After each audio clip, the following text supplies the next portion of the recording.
ओम गुरु ब्रह्मा गुरु विष्णु गुरुदेवो महेश्वरः गुरु साक्षात् परब्रह्म तस्मै श्री गुरुवे नमः। ध्यानमूलं गुरुमूर्ति पूजामूलं गुरुपदम् मंत्रमूलं गुरुर्वाक्यं मोक्षमूलं गुरुकृपा। सद्गुरु भगवान की जय। स्वामी जी महाराज की जय। शिवोहम। आज अपन गीता के 7वें अध्याय का 5वां श्लोक ले रहे हैं। यह श्लोक इस तरह से बोलता है कि अपरेय मितस्त्वान्यां प्रकृतिं विद्धि में पराम जीवभूता महाबाहो येदं धार्यते जगत्। अपरा इयं इतः तु अन्यां प्रकृतिं विद्धि में पराम जीव भूतां महाबाहो यया इदं धार्यते जगत्। तो ये कह रहे हैं भगवान की अपरा, कल जो बात की थी वो परा प्रकृति के बारे में बात की थी। अपरा अर्थात मेरी जो जड़ प्रकृति है।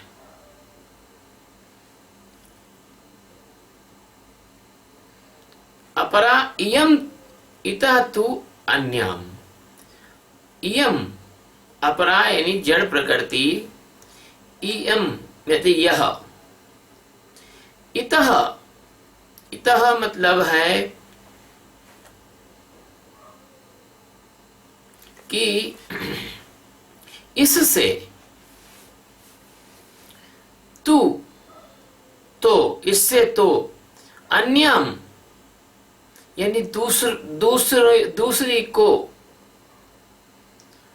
प्रकृतिम यानी प्रकृति को, प्रकृति में प्रकृति को,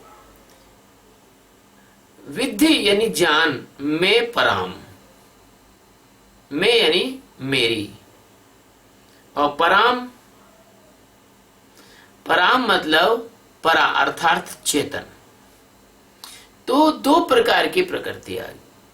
एक तो जड़ प्रकृति जिसको अपरा कहा है, एक परा प्रकृति जिसको कि चेतन कहा है ना। और जीव भूताम, जीव भूताम का मतलब होता है कि जो जीव रूप लोग हैं, जीव अवस्था में जो जी रहे हैं, जीव रूपा जो है यह प्रकृति पराम कैसी है, जीव रूपा प्रकृति है ना। और महाबाहो हे अर्जुन, यया, यया का मतलब होता है जिससे, जिससे, इदम, इदम यानी, इदम मतलब यह, धार्यते यानी धारण किया जाता है, जगत यानी संसार। तो इस प्रकृति से संसार धारण किया जाता है। ये कौन सी प्रकृति है?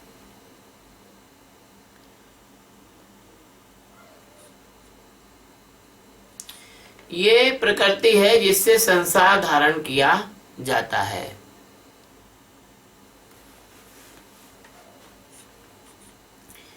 तो भगवान कह रहे हैं कि यह 8 प्रकार के भेदों वाली जो प्रकृति है, ये अपरा अर्थात जड़ प्रकृति है। हे महाबाहो, इससे जो दूसरी प्रकार की जो प्रकृति है, यह संपूर्ण जगत को जिससे धारण किया जाता है, वह मेरी जीव रूपा पराम अर्थात चेतन प्रकृति जान। बताइए, अब 2 प्रकार की प्रकृति हो गई। यह इसका शाब्दिक अर्थ है। सच्चिदानंद परमात्मा अनंत कोटि ब्रह्मांड के एक मात्र अधिष्ठान, आधार और धारण करता। भगवान श्री कृष्ण अपने इस श्लोक में, 5वें श्लोक में, चौथे श्लोक का संपूरक ज्ञान दे रहे हैं। चौथे श्लोक में उन्होंने 8 प्रकार की अपनी जो प्रकृति बताई है, वह अष्टधा जो प्रकृति है उसके ही बारे में आगे बता रहे हैं कि यह जो है अपरा प्रकृति है, यानी यह दिखाई देने वाली प्रकृति है, यह जड़ है। जो हमें दिखाई देता है, जल हमें दिखाई देता है, वायु हमें दिखाई देती है, अनुभव में आती है, आकाश हमें अनुभव में आता है, अग्नि अनुभव में आती है, पृथ्वी अनुभव में आती है, मन भी अनुभव में आता है, बुद्धि भी अनुभव में आती है, अहंकार भी अनुभव में आता है। ये जो हमारे अनुभव में आते हैं, ये सब कुछ जड़ प्रकृति है, ये जड़ हैं, चेतन नहीं है। ये चेतन जैसे प्रतीत होते हैं, लेकिन ये जड़ है। जैसे घास के तिनके हवा के कारण हवा में उड़ते हुए प्रतीत होते हैं, जैसे कोई कीड़े मकोड़े उड़ने वाले पक्षी उड़ रहे हो, कि मतलब छोटे मोटे पंख वाले कीड़े उड़ रहे हो, लेकिन वो कीड़े नहीं होते, घास के टुकड़े होते हैं, हवा के दबाव के कारण वो उड़ते हुए नजर आते हैं। ऐसे कोई प्लास्टिक, कागज, ये जब गोल गोल चक्रवात हवा आती है तो ये प्लास्टिक है, कागज है, कचरा है, ये उसमें उड़ने लग जाता है, धूल है, मिट्टी है, ये उड़ने लग जाती है। जैसे तुलसीदास जी रामायण में कहते हैं, गगन चढ़े रज पवन प्रसंगु, नीचे ही मिले है कीच जल संगु, है ना। जैसे कहा है, जड़ चेतन गुण देश दोषमय विश्व कीन करतार, संत हंस पय पान कर परिहरि बारी विकार। तो जड़ और चेतन ये दोनों गुण और दोष से युक्त होने से ये दोनों ही परमात्मा की प्रकृति है, परमात्मा नहीं है। चेतन जो है वह भी सूक्ष्म रूप से देखा जाए तो जड़ है, क्योंकि चेतन की प्रतीति, अस्तित्व जब जीवन के रूप में उतरता है तो चेतन की प्रतीति होती है। जब व्यक्ति जिंदा है तो उसमें चेतना होती है। अब जब व्यक्ति मर जाता है, शरीर मतलब प्राण निकल जाते हैं, तो उसमें चेतना नहीं होती है। ये थोड़ा सा सूक्ष्म विज्ञान है। जैसे हवाई जहाज की गति के सामने चींटी का रेंगना नगण्य माना जाता है, जड़ माना जाता है। हवाई जहाज की चेतना के सामने, गति के सामने चींटी का रेंगना नगण्य माना जाएगा। ऐसे ही परमात्मा की जो बृहद चेतनता है, उसके सामने जीव की चेतन चींटी के समान है, लेकिन है उसमें चेतनता। लेकिन परमात्मा का जो चैतन्य है उसमें उसके सामने ये नगण्य है। तो भगवान कह रहे हैं कि अपरा इयम इता, हे महाबाहो, हे अर्जुन, ये जो मैं प्रकृति के तेरे को बात बताई, अष्टधा प्रकृति की बात बताई, ये प्रकृति जो है अपरा है, ये जड़ है, ये परा नहीं है, ये अपरा है, जड़ है। और कैसी है अपरा?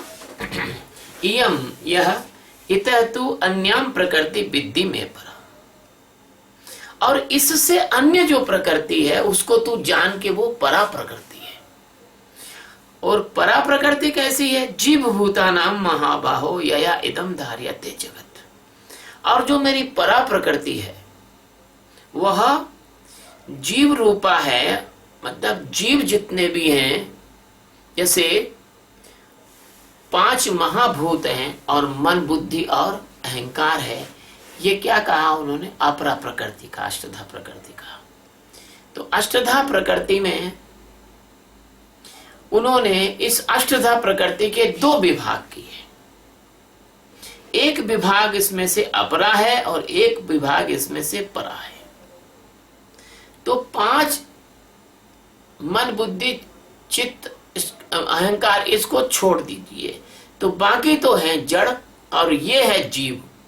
कहते ना सूक्ष्म शरीर और कारण शरीर, ये दोनों मिलकर जीव बनाते हैं। तो ये जो जीव है ये भगवान की परा प्रकृति है। जीव भूतानाम पराम, अर्थात इसको मन बुद्धि और अहंकार, इसको यदि देखा जाए और इसमें परमात्मा की मौजूद होने के कारण जो चेतना आती है उसको इसके साथ जोड़ दिया जाए, भले वह चेतना कैसी है? अज्ञान वाली चेतना है, ज्ञान वाली चेतना नहीं है। तो इनको मिलाकर जो बना है वो है परा प्रकृति और इससे संसार चल रहा है। इससे संपूर्ण जगत धारण किया जाता है। अब संपूर्ण जगत कैसे धारण किया जाता है, इस भी ये बात भी समझने जैसी है। जैसे कोई कहते हैं कि भैया अब उसकी तो हालत नहीं खराब हो गई कि वह प्राण धारण करने के योग्य नहीं है, अब उसका शरीर में प्राण अब नहीं टिक सकते। देखिए, प्राण को धारण करने के योग्य नहीं बचा, है ना।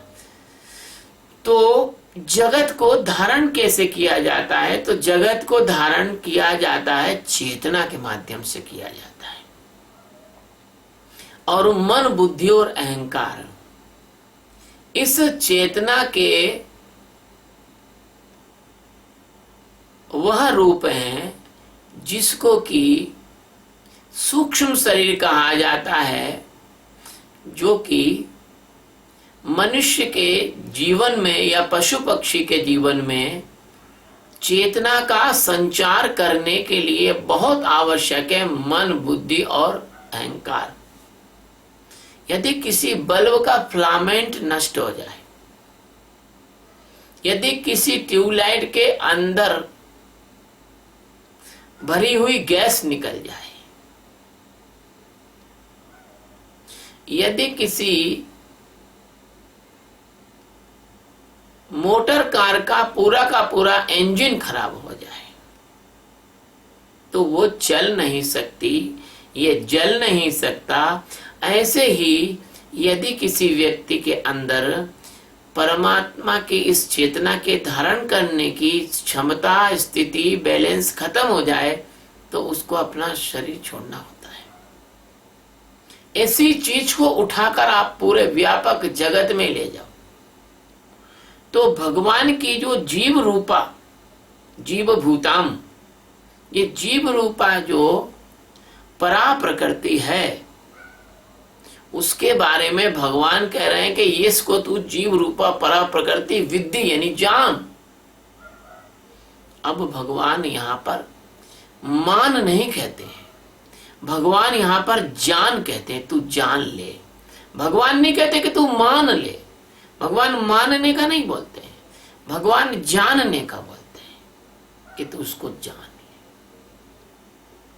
इसीलिए गीता के प्रत्येक श्लोकों का इशारा साक्षी मेडिटेशन की ओर होता है। भगवान कहते हैं जान ले, तो कैसे जानेगा? कोई मीटर है, कोई यंत्र है, कोई आंख है, कोई माइक्रोस्कोप है, कोई चश्मा है, कोई दृष्टि है, जानेगा कैसे? अरे जिसकी आंख बाहर खुलती हो, जिसकी नाक बाहर सूंघती हो, जिसके कान बाहर की आवाज सुनते हो, जिसकी त्वचा बाहर का अनुभव करती हो, वो कैसे जानेगा? अंदर कैसे जानेगा?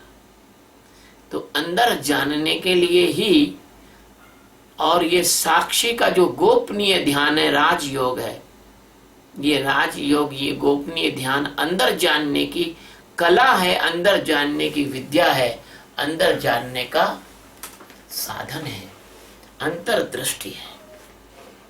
इसलिए भगवान ने यहाँ पर जानने का शब्द प्रयोग किया है कि तू इसको जान ले। कैसे जानेगा? अपने से भिन्न 5 तत्वों को वो जानेगा।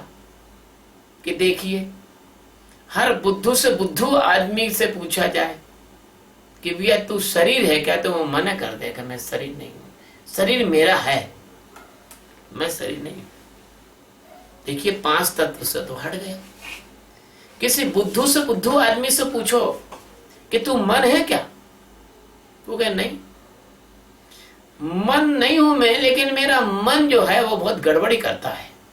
लो, वो जानता है कि मन गड़बड़ी करता है। फिर उससे पूछो कि तू बुद्धि है, तो वो कह देगा कि हाँ यार, बुद्धि तो शायद मैं हूं नहीं, क्योंकि बुद्धि कभी कभी मेरी अच्छी काम करती है और कभी कभी अच्छा काम नहीं कर पाती है। कभी कभी मैं भूल जाता हूं, कभी कभी मुझे ठीक से याद रहता है, कभी कभी मुझे जो करना चाहिए वो मैं नहीं कर पाता हूं, कभी कभी मुझे जो नहीं करना चाहिए वो मैं कर लेता हूं। तो इस प्रकार से हर व्यक्ति वेदांत में जीता है, लेकिन उस वेदांत में जीने के बाद भी वो होश पूर्वक नहीं जी पाता है। वो उसकी ऐसी स्थिति है कि जैसे शराबी को मालूम है कि शराब पीना गलत है, फिर भी वो शराब पीता ही पीता है। सिगरेट पीने वाले को मालूम है कि सिगरेट पीना गलत है, फिर भी वह सिगरेट पीता है। इसलिए जो संसारी व्यक्ति है वो जानता है कि मैं शरीर नहीं हूं, मैं मन नहीं हूं, मैं बुद्धि नहीं हूं, मैं चित्त नहीं हूं, मैं अहंकार नहीं हूं। इसके बाद भी वो उसी में जीता है मजबूर होकर। क्यों? कि उसको मेडिटेशन ऑफ अवेयरनेस नहीं आता, उसको उससे अलग हटने की कला नहीं आती, उसको उसमें इन्वॉल्व होना उसकी मजबूरी है। जैसे आप किसी गांव में गए, वहां आपके भोजन की कोई व्यवस्था नहीं है, सोने की कोई व्यवस्था नहीं है। अब मजबूरी बस कोई आपको जगह मिल गई, किसी गृहस्थ ने कह दिया भाई हमारे यहां सो जाना। अब आपकी मजबूरी है कि आप उसमें अच्छे और बुरे का चुनाव नहीं कर सकते। वहां पर आपको वहां सोना पड़ेगा। आपको बाहर बरसात हो रही है या कड़क ठंड पड़ रही है, आप बाहर सो नहीं सकते हो। अंदर वो ग्रस्त सो रहा है, वो रात भर बीड़ी पी रहा है, खांस रहा है, कुछ भी कर रहा है, कोई बदबू आ रही है, कुछ भी हो रहा है, आपको वहां सोना आपकी मजबूरी है।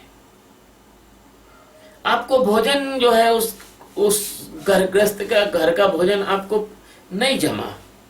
मोटी मोटी रोटियां हैं, दाल में नमक ज्यादा है या मिर्ची ज्यादा है, या आप देख रहे हो कि रोटी बना रहे हैं चिमनी के, घासलेट की चिमनी के रोशनी में, रात का वक्त है, भूख लग रही है, खाना पड़ेगा, पता नहीं कैसे क्या बनाया है, सुचिता पूर्वक बनाया। अब आपको भूख है, आपको खाना है और सोना भी है वहां। तो इसी तरह से जो संसारी आदमी होता है उस व्यक्ति की मजबूरी है, क्योंकि उसको पता नहीं है कि इसका विकल्प क्या है। हम अगर मन बुद्धि चित्त अहंकार में नहीं जिएंगे तो फिर हमको जीना किधर है, कहां जिएंगे? उसको कुछ पता नहीं है। इस वजह से क्या होता है, वो व्यक्ति और जानते हुए भी वेदांत को कि मन उसका नहीं है, बुद्धि उसकी नहीं है, चित्त उसका नहीं है, अहंकार उसका नहीं है, इसको जानते हुए भी उसी में जीने पे मजबूर है। उसमें उसके पास उससे हटकर जीने की कला नहीं है उसको। इसलिए ज्ञानियों का महत्व बताया गया है, सद्गुरुओं का महत्व बताया गया है कि आप ज्ञानी के पास बैठकर मन बुद्धि चित्त से हटने की कला सीखें। और इसको भगवान कहते हैं विद्धि, यानी जान। तो इसको जान। इसलिए भगवान और अधिक स्पष्ट विज्ञान को समझाते हैं। चूंकि वे अवतारी सद्गुरु हैं, हमारे जैसे जो मानव के रूप में मात्र ज्ञानी सद्गुरु वो नहीं है, वो परम सिद्ध महापुरुष हैं, सामर्थ्यवान है, शक्तियों से संपन्न है और शक्तियों से ही को लेकर वो अवतरित हुए। तो उनकी जो अपरा अष्टधा 8 प्रकार की जो प्रकृति बताई गई है वो भगवान की अपरा यानी जड़ प्रकृति है। इसमें से संसार का जो निर्माण हुआ है, अब भगवान सद्गुरु अर्जुन को इस रहस्य से अवगत करा रहे हैं। सद्गुरु अर्जुन को कृपा करके बताते हैं कि मेरी दूसरी प्रकृति है जिससे संसार बना है और संसार को चलाया जाता है, धारण किया जाता है। संसार के गुण धर्मों का नियंत्रण किया जाता है परा प्रकृति के द्वारा। जो पंचकोश हैं और 3 गुण हैं, उनका संचालन यह परा प्रकृति करती है। अगर चेतना नहीं हो, आदमी में जीवन नहीं हो, तो क्या होगा? जीवन नहीं होने से क्या होगा कि क्या करोगे? शरीर है उसका तुम क्या करोगे? जीवन ही नहीं है तो शरीर का संचालन कौन करेगा? तो यह जीव रूप जीव रूप वाली जो परा प्रकृति है, इसके कारण जड़ पदार्थों से बने इस शरीर में चेतना का संचार होता है। यद्यपि शरीर जड़ है लेकिन इसमें चेतना का संचार होता है इस परा प्रकृति से। इसमें गति आती है, इसको वाणी दी जाती है, इसमें क्रिया होती है, इसमें विचार होते हैं, इसमें इंद्रियों का ज्ञान होता है, इसमें जानने की क्षमता आती है, प्राणों का संचार होता है, आदि बहुत सारी चीजें हैं जो आती हैं। इसलिए स्पष्ट है कि सच्चिदानंद परमात्मा जो है वो परा और अपरा दोनों प्रकृतियों से परे है। ये श्लोक हमें इसलिए एजुकेट करने के लिए, शिक्षित करने के लिए है कि सच्चिदानंद परमात्मा परा और अपरा दोनों प्रकृतियों से परे है और उपरोक्त में से कोई भी नहीं है। अतः ऊपर कही गई 8 प्रकार की जो प्रकृति हैं, इसके द्वारा जो की गई तुम्हारी जितनी भी साधनाएं हैं, वो सच्चिदानंद परमात्मा को जानने में कोई भी मदद नहीं कर सकती। वो व्यर्थ का समय नष्ट करना है और उसको जानना है। तो भगवान कहते हैं विद्धि, और विद्धि में ही मेडिटेशन ऑफ अवेयरनेस यानी जागरूकता का ध्यान छुपा है। यदि आप समझ गए होंगे तो मैंने फिर इसको दोहराता हूं कि जानता नहीं है व्यक्ति पूरी तरह से, और उसका अधूरा जानना, उसके अंदर परमात्मा के प्रति पूर्ण विश्वास प्रकट नहीं कर पाता, पूर्ण विश्वास उसे नहीं हो पाता। इसके कारण वह लौट लौट कर इन्हीं परा और अपरा प्रकृति के भयानक गड्ढों रूपी जन्मों में गिरता है, मरता है, फिर जन्म लेता है। भगवान आगे भी इन गोपनीय बातों को बताएंगे, लेकिन आज हमने जो श्लोक 5 पर चर्चा की उससे स्पष्ट हो गया होगा कि परा और अपरा दोनों प्रकृति सच्चिदानंद परमात्मा से भिन्न है। सच्चिदानंद परमात्मा से वैसे ही भिन्न है जैसे तुम हाथ नहीं हो, पैर नहीं हो, नाक नहीं हो, कान नहीं हो, तुम शरीर से भिन्न हो। लेकिन तुम शरीर से भिन्न होने के बावजूद भी शरीर से मोह रखते हो, शरीर में फंस गए हो, शरीर को मैं और मेरा मानकर शरीर की रक्षा के लिए पूरा जीवन दांव पर लगाते हो, लेकिन अपने अंदर मौजूद परमात्मा को जानने के लिए कुछ भी समय ठीक से देते नहीं हो। यही तुम्हारी दुर्गति का मुख्य कारण है। इसलिए परा और अपरा प्रकृति दोनों से ध्यान के द्वारा हटो और अंत में जो सच्चिदानंद परमात्मा है उसमें